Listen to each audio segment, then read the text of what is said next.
Oh, okay. You're Fair 6 hours enough. ahead Okay. of us. Well, depending on with the states, it's depending on the time zone. True. Because you've got 4 time zones, haven't you? Actually, we have six, but Oh, do you? yeah, we have the 4 time zones. We also have the Alaskan time zone and the Hawaiian Pacific time zone. Oh, right. Okay. I stand corrected. Okay. I didn't Yeah. know about it until I was looking it up about a month or so ago. Oh, okay. Fair enough. Yeah. So we have one time zone. We call it worldwide. Everybody has to come to us. It's Greenwich Mean Time. Okay. Right. I'm just Yeah. wondering how many will show up since they had the Society for Storytelling gathering this weekend. Well, I was in Gloucester on Saturday Uh-huh. and I saw Keith. I'm hoping Despina will come because she's in Greece, so hopefully she'll Right. come. So I really don't know about the others, but I'm quite happy. It's a bit early for Oh, you, but I have here my comes bottle of John. beer here. And I have my Right. water here. So, So you and I can have a chat. If nothing else, that's fine. Oh, we got John. Okay. Yeah. I see John is coming on. Yeah. So you're in Houston, Texas. No, Austin. Austin, Texas. Yeah, we're the center of Texas. Right. Okay. I'm afraid my geography with that part of your part of the world is a bit like I've never been there. I've been to the States and I had a cracking time, but it was a while ago now. But Yeah. Where did yeah. you go? I went and met Dan Keddy. Do you know Dan Keddy? No, I don't. He's the The name storyteller. is vaguely familiar, but no. Yeah, he's the storyteller from Champaign-Urbana, which is just south of Chicago. Yeah, okay. Okay. So I flew into Detroit and we went to Chicago. He stayed here with me and he'd been over to the festivals here that we'd organized. And then Right. Amy Douglas. Do you know Amy? Oh, yeah, I know Amy. Yeah. So Amy Douglas was going back over to do a tour, which was before she married Chris, who sadly died, but she did a tour. And so I was there for 30 days anyway, but she was there for about 6 months. Oh, wow. Okay. And she was touring around, and through the connections we had, she was working, 3 or 4 days a week. Uh-huh. To festivals and to schools and things like that. And she had a good look at the States. She was there for a long time. 6 months is a long time. So, and Yeah. she's been back a couple of times. She used in those days, David, do you know the Vancouver Storytelling Folk Festival in Canada? I know of it. Yeah. I know Well, of it.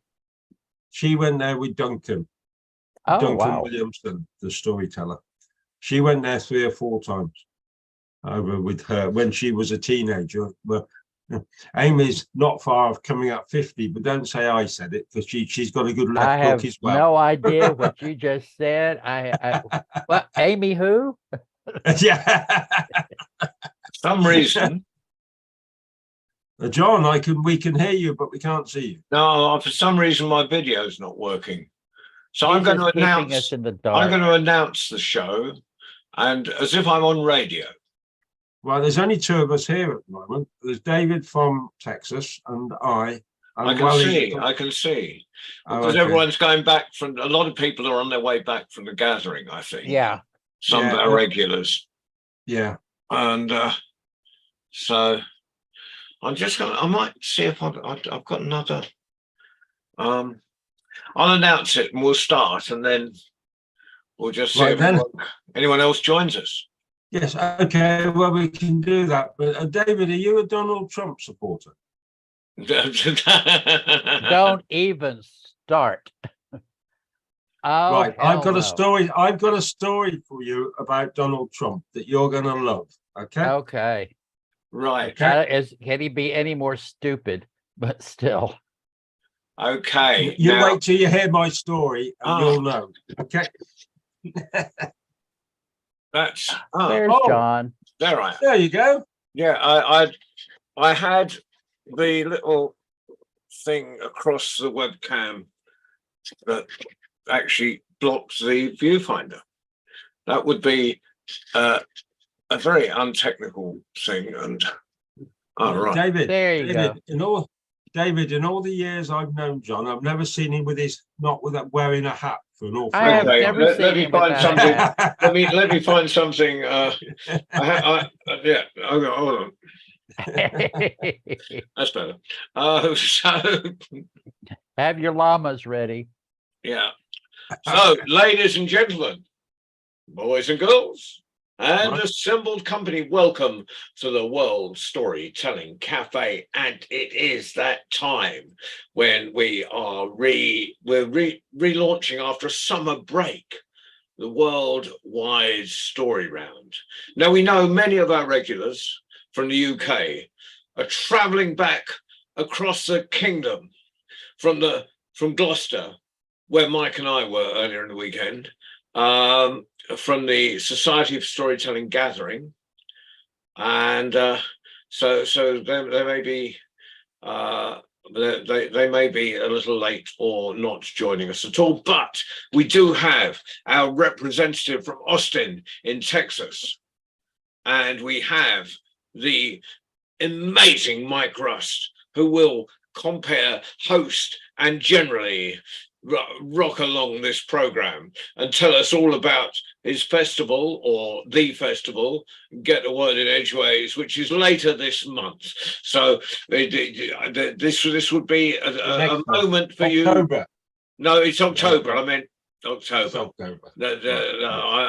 I'm getting, because I'm getting on a plane tomorrow and they're coming back in October. I'm thinking it's October already, but never mind. So it's in October, but you see, the person who can give accurate information there is sitting there in his office and about to host this program. So you can do an unashamed plug as much as you like, as we have a limited number, but we'll have lots of watchers. The one thing I learned over this weekend was that despite the fact that often live we've only got a few people on Zoom, loads and loads of people watch us on Facebook and other platforms. So we are not talking to ourselves, although it's something I do regularly so I can get a bit of sense. Right. So I'm only rabbiting on to hoping a few more people join, but I'm not going to rabbit on anymore. I'm going to hand it over to Mike, who can rabbit as much as he likes. Well, rabbit. So welcome to everybody here who's coming and watching us online and all the rest of the thing. As John said, my name's Mike Rust and I'm the director of the Get a Word in Edgeways, which I think is a wonderful name for the festival, I must admit, which is the 13th, 14th and 15th. It's a wonderful festival. Go to the website and have a look at it all. But the one thing I do want you to have a look at is on the Sunday, which will be the 15th, we're having a hybrid day. And the hybrid day is going to be based in the fire station in Much Wenlock, run by Despina, who is flying all the way from Greece to the UK. And she's going to sit in the Much Wenlock fire station, and we're organising a great big hybrid thing. And we're going to get Sarah or Wendy or somebody from the Society for Storytelling to have a chat about them. And I'm hoping that everybody's, if we're going to have, it's going to be storytelling, but some of it's just going to be a discussion about and around storytelling. But I want to start off today because only I can see at the moment, I can see two people. I can see John Rowe, who's sat in Gloucester, and David, who is in Austin, Texas.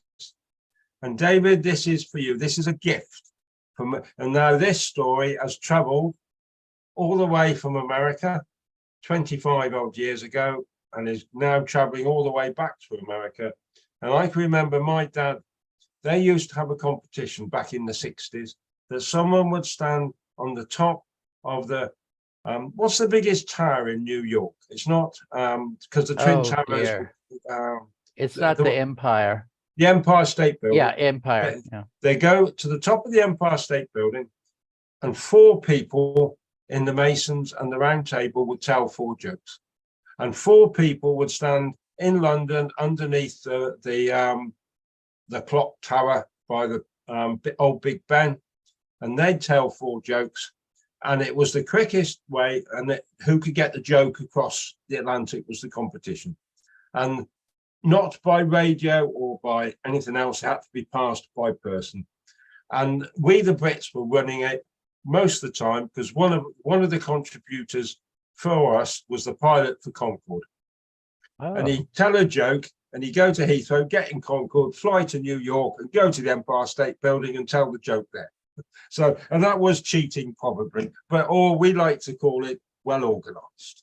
Okay, so here we go, David. This is a gift to you that came from America, that's to go back to. Because Donald Trump was the ex-president of the United States of America, and as we all know, has just announced that he wants to be president again. So one of the things he did, because he lives in Florida, is he went to the local, what you in America call kindergarten schools, that we call primary schools, which are the little children, John, so 5, 6, 7-year-olds, those kind of ages. And he arranged for a visit, and the headmistress came in and said, kids, we have a wonderful thing for you. Donald Trump is here to come and talk to you and do a Q&A. Now, he was the ex-president of the United States, and he wants to be our president again, and he's here in person. Please give him a round of applause. And in came Donald Trump, with his hair all the way that he is, and his tie all tied in and everything else.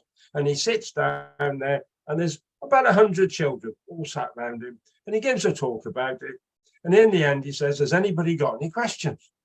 And the little boy puts his hand. And he goes, what's your name? And he goes, my name's Henry.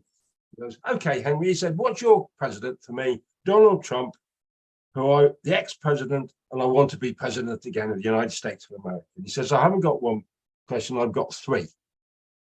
Oh, says Donald. So, and all his advisors came round, and he went, it's okay. I can handle it. What are your 3 questions? Why did you move the American embassy from Tel Aviv to Jerusalem? Everybody knows that Jerusalem ought to be an international city, and it shouldn't have embassies at all in any way. Why did we pull out of the Paris Accord? That's just good people trying to make our planet a better place. And what's all this rubbish about a fence with Mexico? Because all it's meaning is parents are ending up without their children, and children are sitting in cages on the borders of our land. Why did you do that? And Donald Trump went, pardon? And his advisors came in, and suddenly you call it the recess bell over in America, we call it playtime. The bell went, and you know how all the kids, when the bell goes, they can all go out and play. They hold hands with each other 2 by 2, and they all skip out, and they all go and play outside. And that's exactly what happened. And about 25 minutes later, all the kids came back in again, and the headmistress was waiting for them. And this is what she said. Kids, aren't we lucky? We've got Donald Trump. He's going to come and visit us. In fact, he's here today. He's going to come in, he's going to talk to you a bit, and he is going to answer any questions you've got for him. Now then, isn't it wonderful? He was the ex-president of the United States, and he wants to be president again, and in came Donald Trump. And he had his hair all up here, and he had his tie there, and his suit and everything else, and he sits down, he talks for a bit, and he goes, has anybody got any questions? And a little girl stands up. And he goes, what's your question? And what's your name? And she says, well, my name's Sophie, and I haven't got 1 question, I've got 5. And Donald Trump went, 5? And all his advisors came in, and he was sat there, and there was a bit of sweat came on his brow. He said, no, it's okay. I will handle it. Not a problem at all. What are your 5 questions? And this is what Sophie said. Why did we move the embassy from Tel Aviv to Jerusalem? Everybody knows that Jerusalem ought to be an international city. Why did we move out of the Paris Accord? The Paris Accord is just good people wanting to make the planet a better place. What was all this about a fence and a barrier between Texas and the South of America, parts of the United States of America and Mexico? All that meant was that mums and dads and children all ended up in cages. why did we have a recess an hour early? And what have your goons done with my friend Henry? Hello, Despina.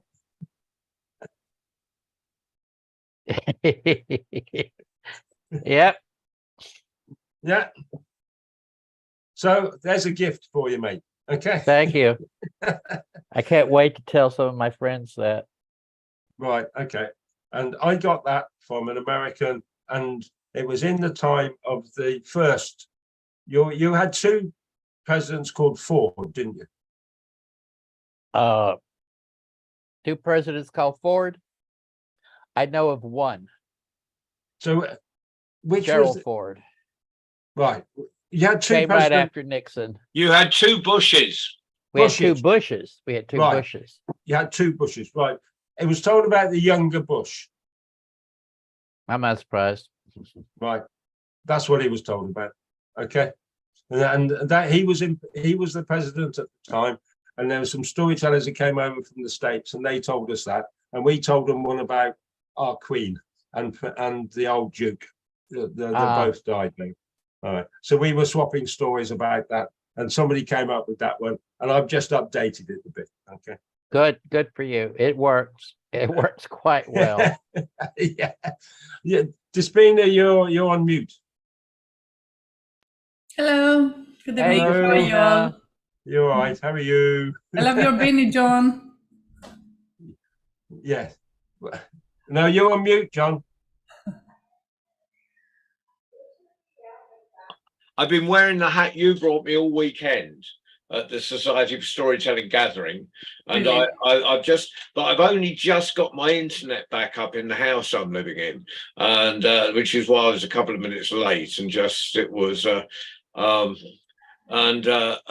I rushed upstairs. I'd taken off the hat that you gave me, rushed upstairs without a hat, and Mike said he had never seen me without a hat, so I grabbed the nearest thing, which happened to be next to me on a pile, because I've just moved into this house, and as you can see, it's just put boxes and things everywhere.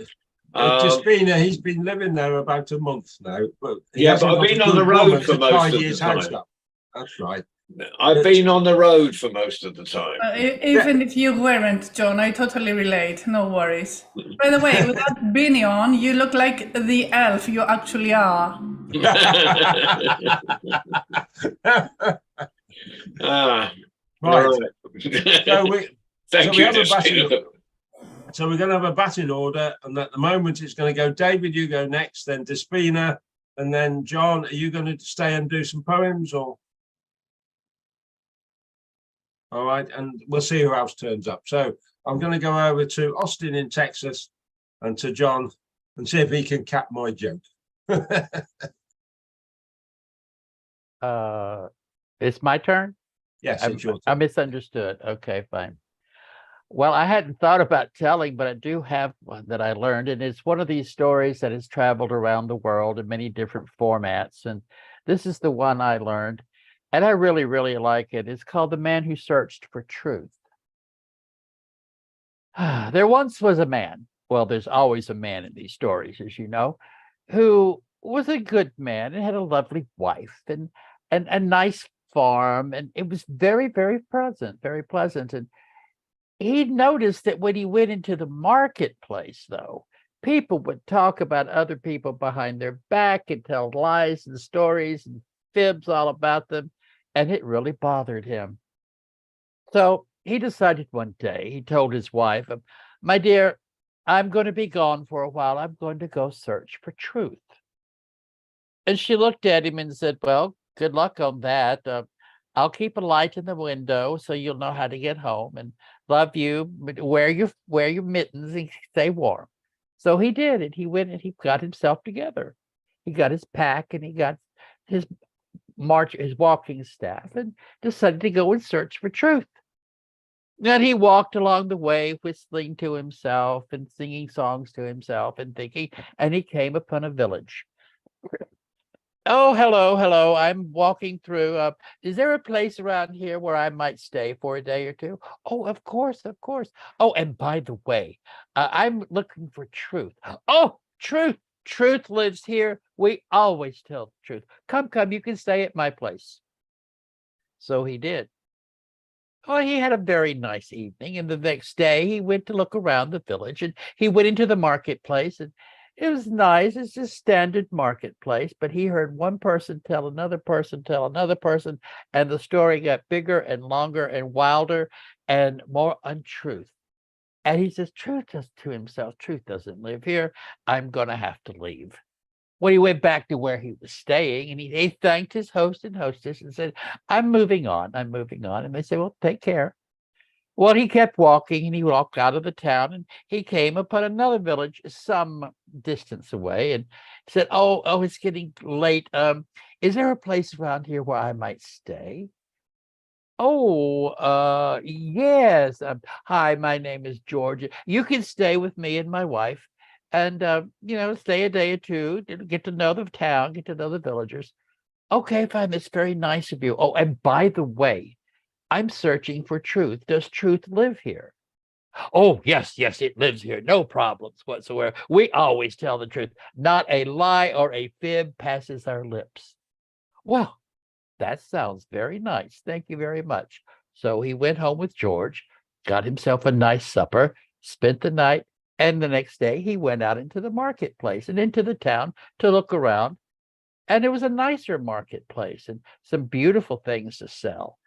And he would talk to one merchant and just say, oh, I'm just looking. Oh, I can let you have this for X amount of money. Well, that's fine, but I'm just looking. Oh, and by the way, you don't want to go next. And so the gossip started again, and the lies started again. And he could pick that up. And he said, these people did not tell the truth. Truth does not live here. He went back to where he was staying. It's George's house, if you remember, and thanked his host and hostess and got himself together in his backpack and his walking staff and went walking out again. And he kept walking and walking, and he came upon a village that was at the base of not a very tall mountain, but, a beautiful sort of alpine look. And he said, oh, this is lovely. Oh, it's getting late. I must find a place to stay. And he asked the first person, and he says, is there a place around here where I might spend the night and spend a day or two? Oh, yes, there is. Go down the road and turn right, and you'll come upon an inn. They're very nice people. Oh, one more thing, my good man. Thank you for the information. I'm looking for truth. I'm searching for truth. Does truth live here? Why, of course. It always has lived here. So come, stay. So that's what he did. And he walked around the marketplace the next day. The people were kind. There was no gossip. There was a lot of joking and laughter. And he says, this is very interesting. So he happened upon a constable and said, sir, I understand that truth lives here. Oh, no, she doesn't live here. She lives halfway up the side of the mountain. If you take that road there, it's twisty-turny, so be careful. You'll come upon a cave. And she lives in a cave, and it's a nice cave, but tell her we said hello. Well, thank you so much. So he walked, and he came upon the path that went steeper and steeper and crissy-crossing back and forth and up and down and in and out. And some places it was a little bit crumbled, and some places it was a little bit hard. And he got to the very top of the staircase, and there in front of him was this beautiful door in the side of the mountain. Oh, he knocked very politely, because he was a polite man. He knocked, and a voice came and says, yes, good afternoon, my lady. I'm searching for truth. Oh, do come in. I haven't had a visitor in a while.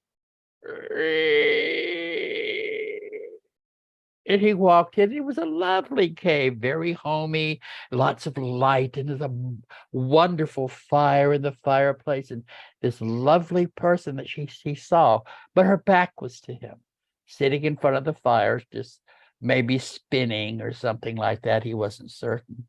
And he says, madam, I'm looking for truth. Oh, you've come to the right place. And she turns around, and she was not what he thought she should look like. She was plain. Some people would say possibly ugly. And he was taken aback and this is truth. And then he looked into her eyes, and her eyes were gentle and kind. And he talked with her. And she said, "You may stay with me if you wish, and I will teach you about truth." So that's what he did. He stayed with her. And sometimes she was beautiful, and sometimes she was ugly, and sometimes she was plain. And he learned a lot. And when it was time for him to leave, he said, "Well, thank you so much. I'm so glad I found the truth." And she's, "Oh, and is there anything you want me to tell the people when I see them?" And she thought for a minute. And she said, "Yes. Please tell them I'm beautiful."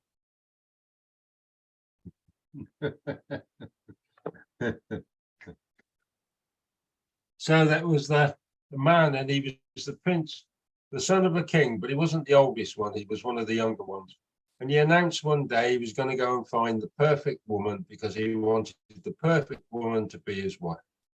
So he left the shores of the United Kingdom, these British and Irish Isles that I live on, and he went first to the east. And he walked all over and he didn't find the perfect woman. Nowhere in the east, Russia or anywhere. Then he went to the west and he got on a little boat and he went to Ireland and he looked over. Then he went all over the United States of America and all over the north and the south of the Americas, and he couldn't find the perfect. Then he went north. He went up to Scotland and from Orkney, and he went over to the Scandinavian countries. He went to Finland and to Norway and those in Germany and places. But there was no perfect woman to be found. Then he went to Africa. He went all the way down to South Africa, and there was no perfect woman to be found. But he stopped at a little island off of Greece on the way back. And on a little island, Greece, on the way back, because everybody knows that the women from Greece are the most beautiful of all, he looked round and there was perfect women all over. And he sat down and he found the most perfect woman that he could see. For she was sat there and she was beautiful physically and she had a great heart and she was intelligent. And she spoke 4 languages. And she was a poet and a storyteller and she was a doctor and she was everything that he wanted. Well, that's what he said when he got home. The perfect woman he'd found. So all his father and his families, and they said, "So where is she? Where is this perfect woman?" Oh, he said there was a bit of a problem. She wanted to meet a perfect man.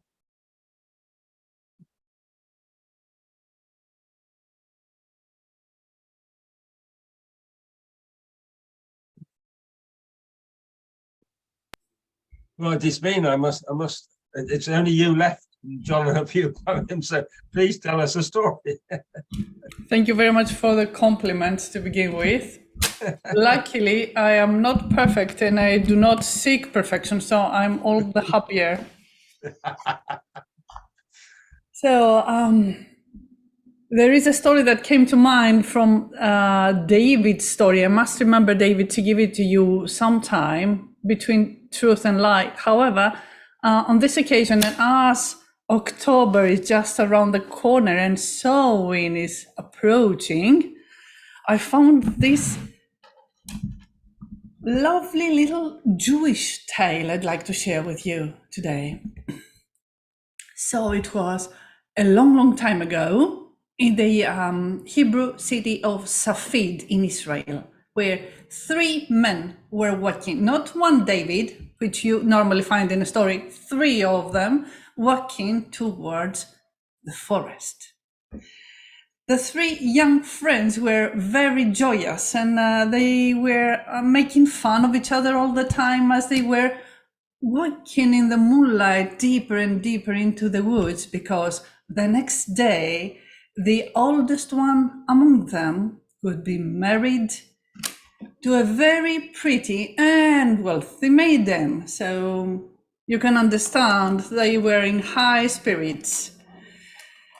They reached the bank of a river and there they sat for a while when one of them told them that, "Wait for me, guys, nature calls," and went behind some bushes. And there he saw something really weird. coming out of the ground, and he called his friends because he could not make out what it was, and all three of them looked. And to their total surprise, they realized that it was a human finger sticking out of the ground. Now, under other circumstances, they would have felt sorry for the person being buried in such a shallow grave so close to the surface, but at that night, and with the mood they were in, they just kept teasing each other, and they said to their friend, the oldest one, the one who was getting married, "Hey, Reuven, why don't you try the marital oath, the marital vow, using this finger as if it were that of your bride?" And that had them rolling with laughter.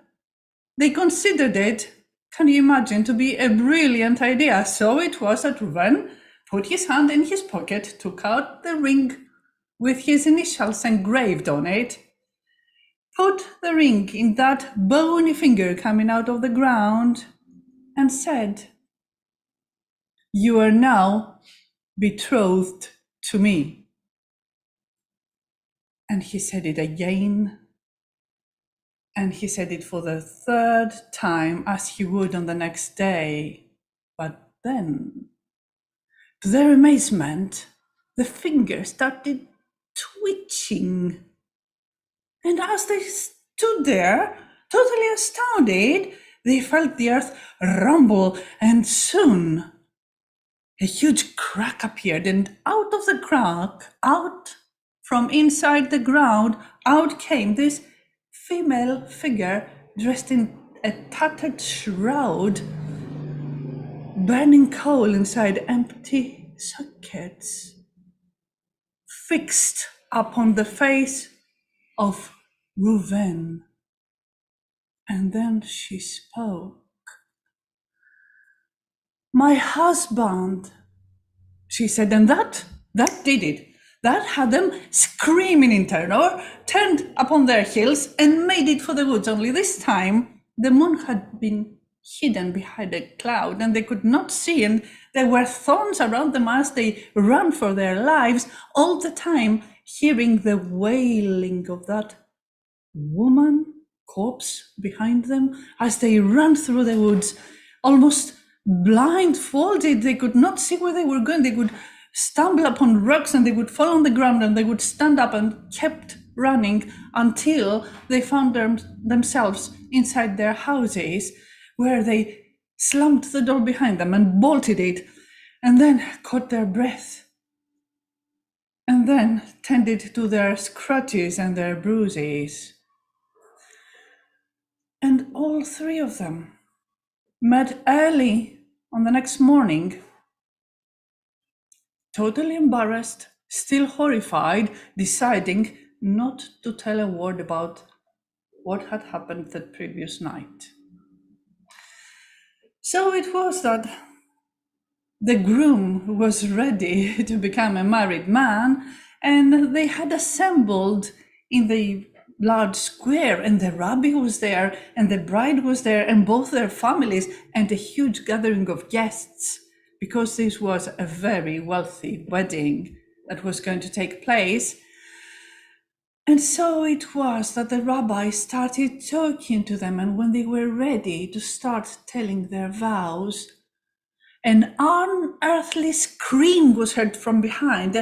From the wood, they could see this form approaching in tatters, skeleton-like. And people, the minute they saw her, they panicked. They started screaming, and they scattered around in all different directions until there was none left other than the rabbi and the groom that was hiding behind his back.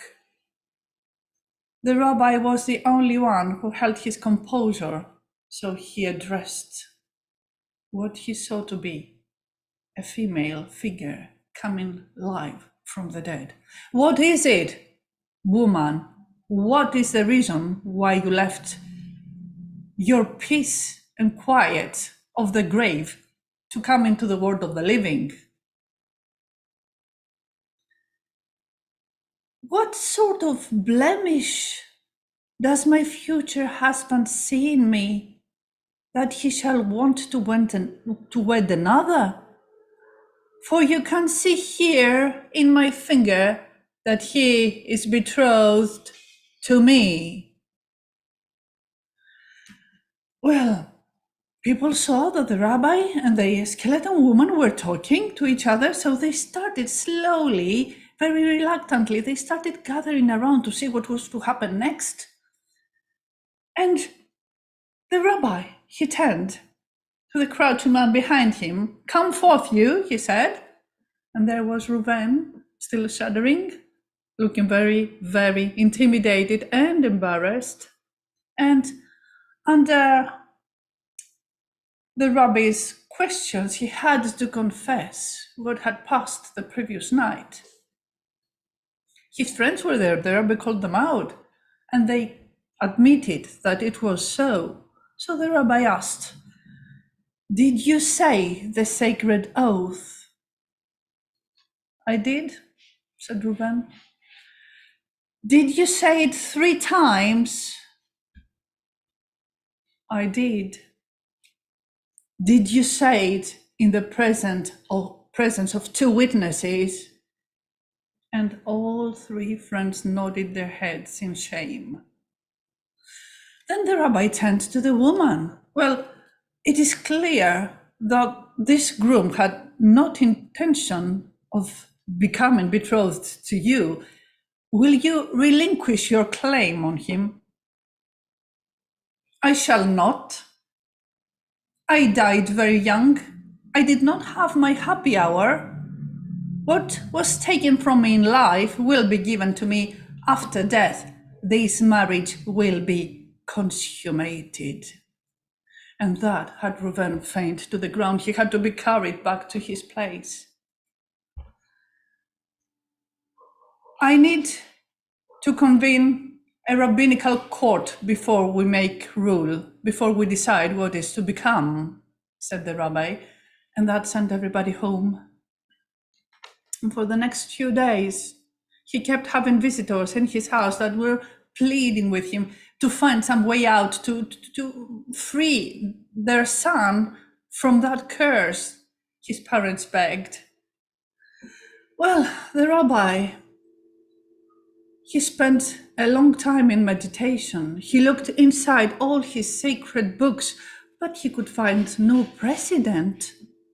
Actually, one had to be made, but for who had ever heard of the dead claiming one of the living for their own?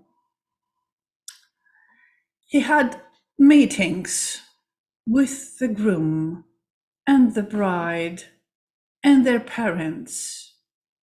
And all these days, the city of Safed looked deserted because the wailing figure of this woman kept roaming the streets, waiting for her betrothed to be given to her. So it was on the day that everybody was called and assembled in the square, both families, living bride, living groom, dead bride, seeking her right. So the rabbi said, "We convened the rabbinical court. There was no precedent, but the groom had never the intention of this marriage to be. There is no precedent, so there is nothing to hold our case against. But I had a meeting with the parents of the kids, and they told me that they had been friends for a long, long time, and that before the kids were even born, they had decided that if one family had a boy and the other had a girl, they would put those 2 in marriage. So that was a vow given between the 2 families, and the vow is all the stronger because the wedding vow took place before the betrothal. One vow cannot deny the other." Then that woman, she left an blood-curdling scream which had everybody's hairs rise on their necks, and with that she just fell on the ground and became one with it. Under the rabbi's instructions, they took the corpse. They gave it a proper ritual and buried it deep underground. And as soon as the burial was over, the same minute, the rabbi went on to marry Reuven to his very living earthly wife. Well, Thank that's a you. new one to me. That's And a lovely story. the story Yeah. ends, may all your stories end with shalom. Yeah, With absolutely. peace. Yeah, that's a lovely story. I haven't heard that before. That's lovely. One bad cancels the other. Yeah. You know, this is a story on which the corpse bride of, what is the name of the director? Robbins, isn't it? Oh, no. Is it Tim Robbins? I think it's Harold Robbins. Robbins, right, okay. It is the ancient Jewish story on which the film was based on. Oh, But Okay. it has not been given publicity. There has been no recognition, even though you do Right. see the similarities. Yeah. I tell a few Jewish stories. I always have. What are flowers and those stories. Yeah. I tell quite Right. a few from the Yeah. Kabbalah and the Zohar. So some Oh. of the mystical tales. Well, the Jewish ones. Yeah, the Jewish ones. Yeah. Right. And there's all this will pass. It's the one they claim for themselves. They will not argue about that. They say it's theirs. So, and I'm just not into confrontation. So, John, what are you doing today? You're going to do some stories? Well, I was going to do a few poems, if I might. Yeah, absolutely. And I'm going to start with a couple from. I did a lot of, as we all did, walking in isolation a few years ago. And I discovered bits about Swindon I'd never seen. I think a lot of us did because we were forced to just be by ourselves and go walking. We found places that, and this is so this is called Winds of Change. Just above the mulch, where roots become wood, become trunk, become stump, where rot reigns over an ever-changing landscape of fungi, toadstools, beetles, and decay, a few keepsakes, a blue poo bag, a crushed beer can, a faded, deflated plastic Father Christmas, its red, now orange, testament to impermanence, shrine to existence's leftovers, metamorphosis, a new tomorrow. Overseeing it all, the weather vane, forever pointing out to those who would prefer to live in suspended animation, all are subject to winds of change. And this is about a heron. It was sitting just on a heron up on a branch, watching above the stream, completely ignoring the cyclists, and everyone was stopping and taking photos of it. So this is sitting, shaggy, feathered, and fat on a bough above the footbridge, beak straight out, sharp, scourge of pike and perch, a heron, unflustered by passing cyclists and pedestrians who pause, take out their phones for photographic purposes before continuing with their perambulation, waits for breakfast, dinner, and tea. I like to think of it with bib and bow, being served by woodland sprites, paying homage to its majestic self, with kippers, paste, and cucumber sandwiches with no crusts, and fish suppers, maybe before retiring for a fine Cuban cigar and a glass of port. So, and this is, Mike said this one, I read it the other night. We did a benefit for Marrakesh, and Mike was kind enough to start the proceedings, bless his heart, incredibly wonderfully on his. What's the name of your instrument, Mike? Your musical instrument? I took my nickel hopper. I've got a nickel hopper. Nickel hopper. It's a wonderful machine, and Well, so the pilot's not so good.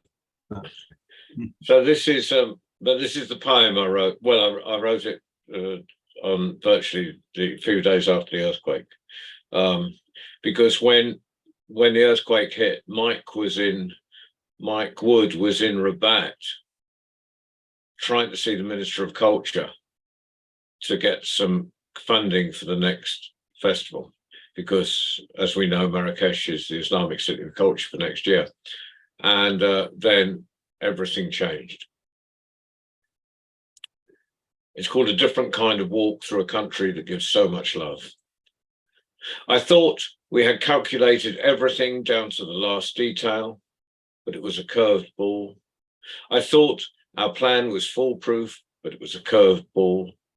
I thought our emissary would carry our message to the very top, but it was a curved ball that came crashing through our and the plans of a whole population, many of whom had no plans beyond making it through to tomorrow, many of whom will never have the chance to plan again, many of whom are waiting. Up in the mountains, they are waiting. Below the rubble, they are waiting. Above the rubble, they are waiting. In streets where buildings still stand, they are waiting for the next curved ball. Meanwhile, many sleep in the streets where it is safer and wait for flour to make bread. All this will pass. And like the phoenix, spurred on by brave souls who, though terrified, doubled their efforts, these streets will rise from the dust, and once more the cries of traders, singers, storytellers, and the call to prayer will ring through this ancient land.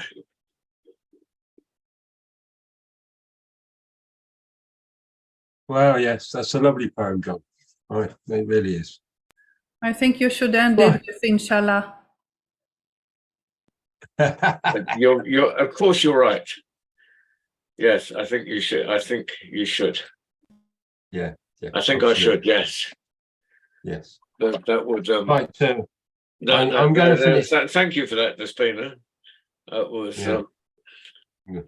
Right. Yeah. I'm going to finish with this one because I knew you were going to end up with that one. I was thinking about it this afternoon because there's always another dawn, John. Wherever you go, there's always another dawn.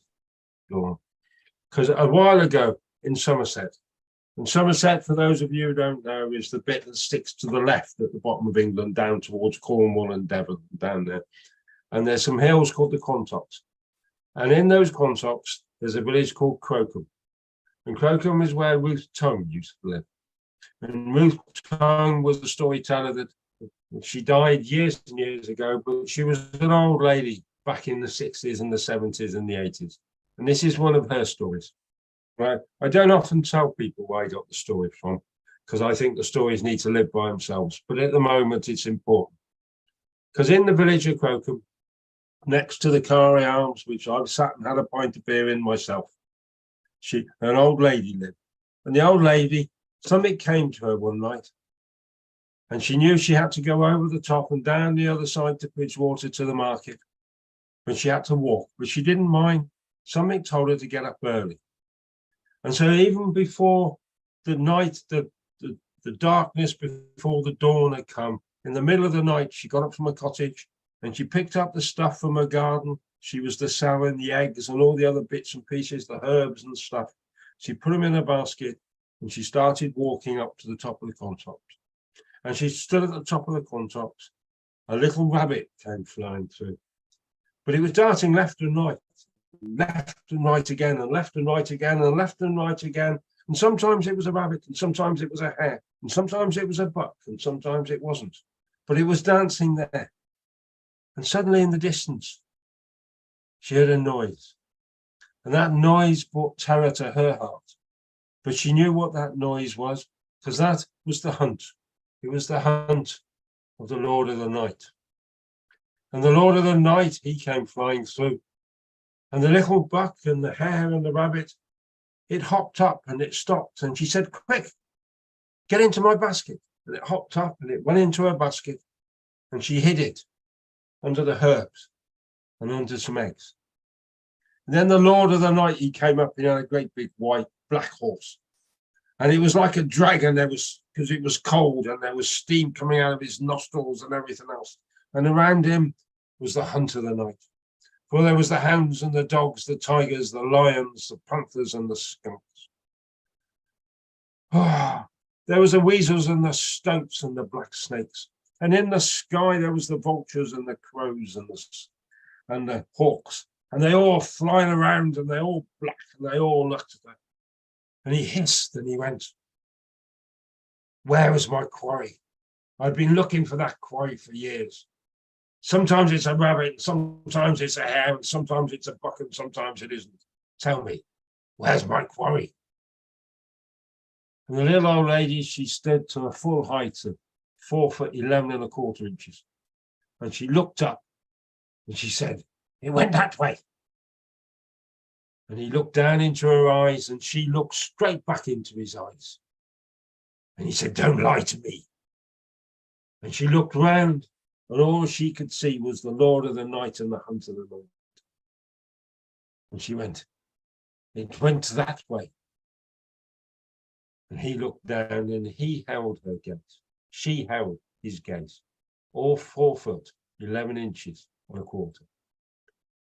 And he hissed and off he went. And she waited a few minutes and she opened up the basket, but there was nothing there. And she looked to the west and it was dark. And she turned round and there in front of her was a beautiful, beautiful young lady. And it had a sort of golden glow to her. And she smiled and she said, thank you, Grandma. Thank you so much. For my name is Dawn. And I am the dawn of the day. And that was the Lord of the Night. And he's been trying to catch me for years and years and years. But somehow or other, I always seem to manage to do what I have to do. Now I have to go east. But thank you, Mom.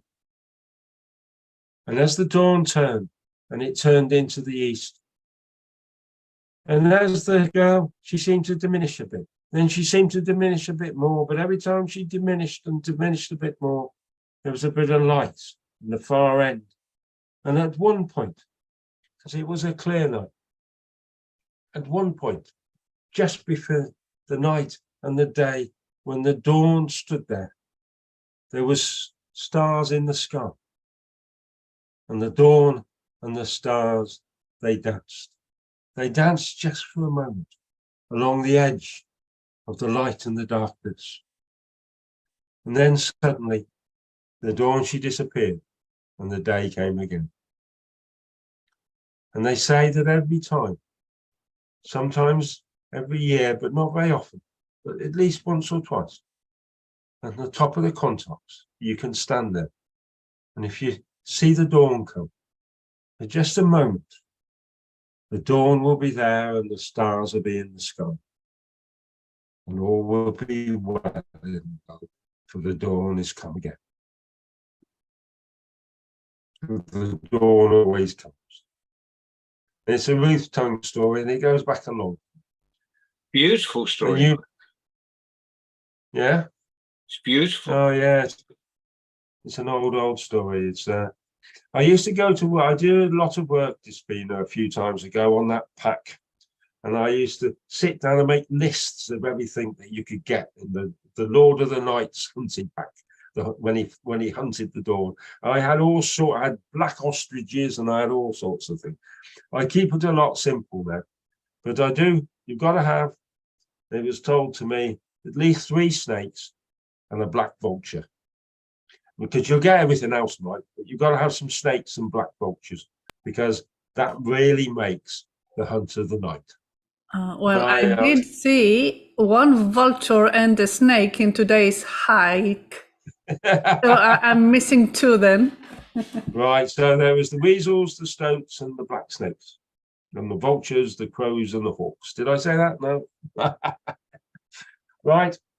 So I'm going to call it a night, Johnny. We've done an hour and we've had a thoroughly enjoyable hour. And I really hope, David, that you like my joke about Donald Trump at the beginning. And if you didn't hear it, Despina, I'll tell you when you're here next month, in 4 weeks' time, 3 weeks' time, when you fly over to come and join us. Fantastic. Yeah. So what a week. Thank you very much, Mike, as always. I love these. In fact, the next one I can tell you now is on the 8th of October. October the 8th. Yeah. And then the one after that is the 15th, because it's all day, and Despina's in the Much Wenlock fire station, and she's going to do it in conjunction with the World Storytelling Cafe. Yeah, I need to sort that out. Thank you for that reminder. Yeah. And yes. So what date's that? Let me just. I know I've written it down before, but let me write it down again.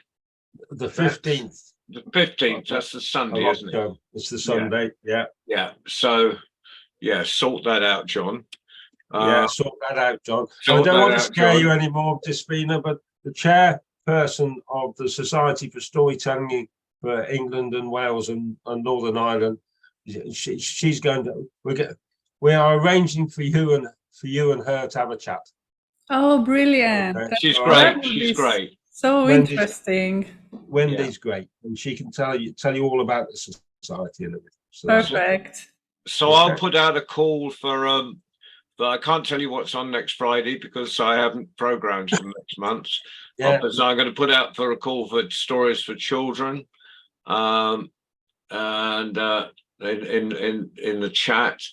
And but we do know on Tuesdays, because it happens every Tuesday, there will be International Young Tellers at 5 o'clock UK time. Now, Despina, are you busy at 5 o'clock UK time, which will be about 6, 7 o'clock with you on Tuesdays? Yeah, it will be 7 o'clock. Unfortunately, I have to work until 8. Until 8. Okay. I could be about, John. Yeah, if you could, just in case. I'm in Festival in Heredia, and of course with time differences, I don't know whether I'll be clear or not. I think I will be, but I see no reason why I'm not. I've just got nothing to do. Yeah, if you can just be there in case I don't turn up. Okay. I'll let you know in advance. Okay. And if anything happens and it's a matter of urgency, you can always tell me. I'll just reschedule my last class. Okay. No, you can't. You have to make money somehow, Despina. So. Yeah. Let me do it. You're amazing, Despina, but I don't want you to rearrange your whole life. Yeah, no. Let me take this one, Despina. Let me take this one. Okay. Yeah. I mean, it should be okay. It should be okay, but I'll know when I get over there. Okay. All right. So yeah, that's 2 days' time. So yeah. David, it's lovely to be in your company again, and thank you for coming tonight. You're quite welcome. You're quite welcome. And I did enjoy the joke. Anything to show people how stupid Donald Trump is wonderful. You only heard the end of it, Despina, but I'll tell you all of it. I despise the very ground he even thinks about walking on. So you can turn it on your politicians. It's a joke you can change. So you can turn it on your politicians as well. It can be for anyone. Yeah, I might as well keep Trump. It's yes. It's a non-denominational joke. Okay. Yes. Right. I will see you all. Thank you. And Waleed, who's sitting there, Rakesh, thank you as always for flying the magic carpet. We are forever in your debt. And Waleed, I'm looking. Hopefully, we'll be able to meet again face to face in the near future. Okay. Marvelous. Okay, I'm going to leave. Okay, fellas. Right. See you. Bye-bye, everyone. Bye-bye.